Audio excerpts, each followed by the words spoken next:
Gipagawas na sa Mandaue City ang listahan sa mga residente nga kwalipikadong makadawat sa tag 5,000 pesos nga financial assistance human nagub-an og panimay sa pagigo sa Bagyong Odette. May mga reklamo nang naggawas. Ang uban giingong di kuno kwalipikado apan apil sa lista. Sayra nato ang detalye sa report ni Nico Serino. Nico. Yes, Lan, kini ang rason nga nung miumol ang syudad o grievance mechanism kabahin ini pan matod sa usa ka kapitan do natuod mga reklamo apan nagpanagana kining mga residente sa pag-formalize sa complaint. Sukad kagabi gi-post sa Mandaue City Public Information Page ang listahan sa mga residente nga makadawat sa financial assistance. Per barangay ang lista kansang hard copy ana usab sa barangay hall. Ang nakabutang sa lista ang mga low-income individuals nga severely affected sa bagyo ug makadawat sa moabot 5,000 pesos kada pamilya. Kaganihang buntag sa Look Barangay Hall, may mga mireklamo kuno nganong wala sila maapil sa lista ug ang silingan anaa.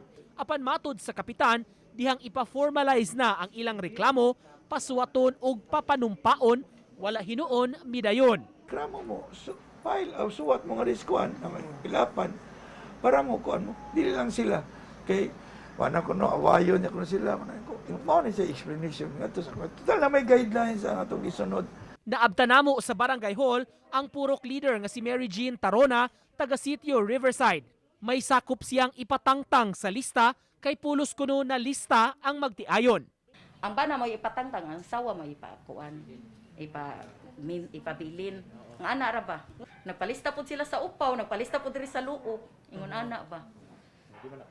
Dili na pwede. Kay makasuhan na sila, mapriso sila. Sa mga dunay reklamo, anaa sa barangay hall ang mga forms kung gustong ipaapil sa listahan, petition for inclusion, petition for exclusion sub kung dunay gustong ipatangtang sa nahaunang listahan. Ang giklaro sa kapitan, dunay guidelines sa national government nga angayan nga sundon. Ang kwalipikadong makadawat sa 5,000 cash katong totally o severely damaged houses na langkat ang intiro atop ug bongbong sa Pinoy-anan. Kung atop lang ang natangtang apan nahabilin ang istruktura sa balay, ubos kini sa partially damaged. Nain nilikramo lagi nga kini natangtang ang atop, natangtang ang anay nabiling bongbong. Na-appeal ba kay ilang gusto gud kwarta? Di kay kapuyan. Mo man gingon, way atop, way bongbong, mo gina siya kuan gud. Totally gina siya. Ako gina siya. Qualified sa kanang 5,000. Ang Mandaue una na sab nga nakahatag og hinabang nga bugas ug pagkaon sa mga naapektuhang panimay kansang pondo gikan sa city government.